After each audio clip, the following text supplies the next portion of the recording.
Bobby D. Hope you're doing well today. I'm doing a follow-up video about network marketing. I did one several months back. It was called the 7 principles that I feel need to exist in a network marketing venture in order to be successful. It created some interesting feedback. And I think what has happened is the reverse that I was hoping for actually occurred. What do I mean?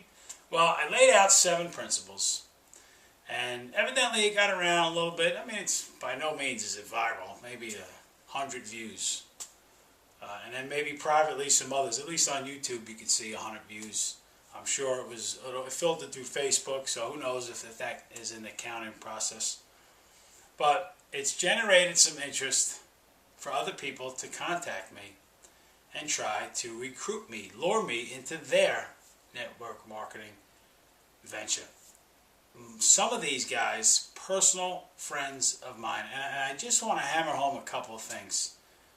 Because maybe if I send this message out, I won't have to be dealing with wasted time in getting these receptions, these incoming emails, these attempts to get me, because it's wasting of your time and mine if you're coming at me with some of this stuff. I want to show you something. This is I printed out an email, a couple emails from 2 buddies of mine. Don't miss out on where the money is, my friend. It's in people getting gifts, winning trips, and cars.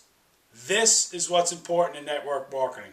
We both know that product has little to do with it. It's motivating people to make money. This is an email from a friend trying to lure me with this to his venture. Here's another friend. It's time for you to stop working so hard and let nature and the system do the work for you. So let me get this straight. Hard work is not part of the equation in network marketing? Okay, so every book that I've ever read, whether it's the old-time Law of Success book, or if it's the new regime, the Gary Vaynerchuk Crush It, who talks about working 17 hours a day. You have something for me where I don't have to work, and nature's got to do the work for me.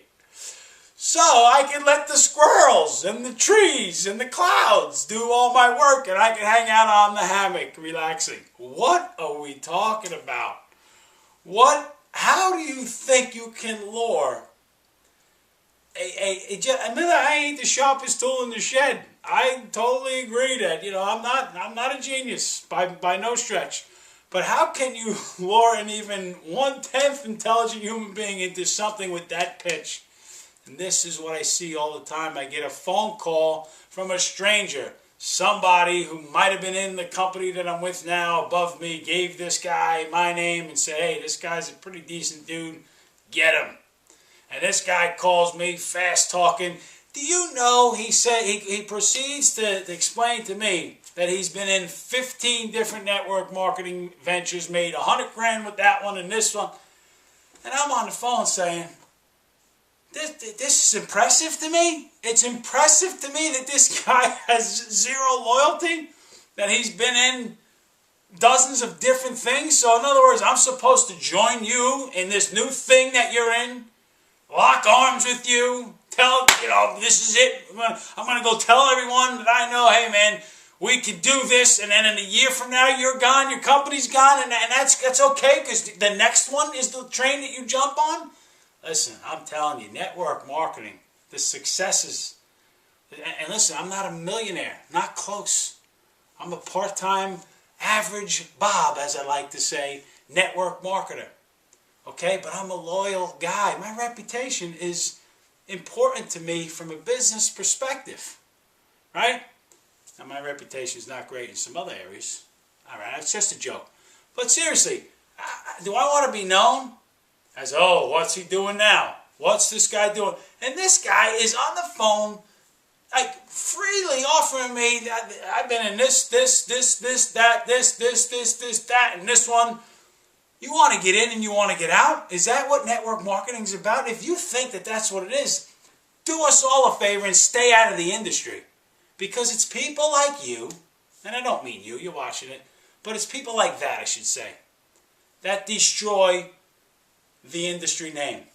It's almost like the religious fanatic. You know, everyone's got their own religious beliefs and you respect them all.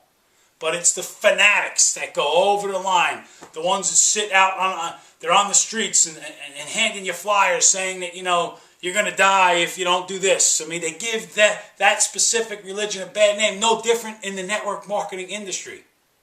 You know, if your interest is to make money, let me just make this clear. If your interest and your focal point in your venture is about the money, you will not sustain yourself long term. That's a guarantee. That's not an opinion. That's a guarantee.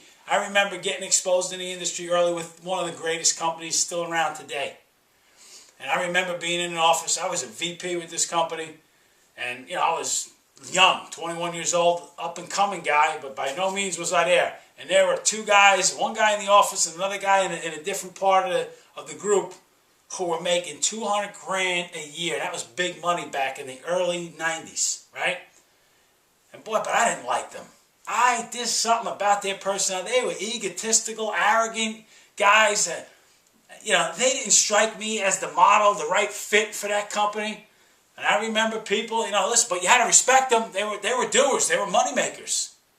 But you know what? My gut was right. Because a year or two later, the guy comes up to me and talks to me about this Cayman Island thing. He says, you know, yeah, $50, like an illegal pyramid. Hey, there's a guy making 200 grand in this business, was coming to me, this is a sideline guy, trying to get me involved in, and I thought, you got to be kidding me.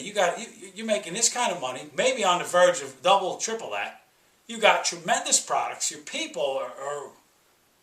And guess what happened to that dude? Gone, out of that business. A year later, the other dude, gone. Never heard from him again. When you chase the dollar, when you chase the dollar only in network marketing, you are guaranteed to fail because you will duplicate yourself, good or bad, in network marketing. You understand that? Because what's the difference in the real world? If we're in the real world and you're looking for a job, right? And it's all about money. Well, you're just going to take the job that pays you more every time. But if you're in a job that you love the people, you love the service that you provide, you love the environment, you'll take less to stay at that job than you would to chase the dollar. It's no different in network marketing. If you've got a great product and great service and your product service makes a difference for people and you get a feeling that makes you feel great, you're not going to go anywhere. Even if another company says to you like, hey, come on, the birds are going to take you there. It's nonsense. You have to understand. Chasing the dollar, I had another guy tell me, oh, this guy made 100 grand in the first 6 months. And you're trying to impress me? How? Who cares about what you did in 6 months? I'm looking at long term. I want to build a foundation. I want to be able to sleep at night. I don't want to run after something quick and then have to explain later what happened. So stop it, network marketers, with these fast stuff. If you got a great product and a great service, talk about that. I understand compensation plans are different all over the place, but that shouldn't be the main focal point if you're trying to lure someone into getting involved with you. It should be the service and the product you provide. Nothing, just like the real world is. You know, what's going to stop you? If you chase the money, you build an organization of a couple thousand. You know, if you're about the money, so are all your people. They're going to be the same way. And when they see something that looks a little better in terms of compensation, they're going to leave. And you've built nothing. It all crumbles. That's the difference. That's why if you believe in your product and you're loyal to your product, you've got a true, solid foundation that you can build on. Maybe a little slower. Maybe a little slower than the others. But something that will stand the test of time and the forces of nature. Bobby D.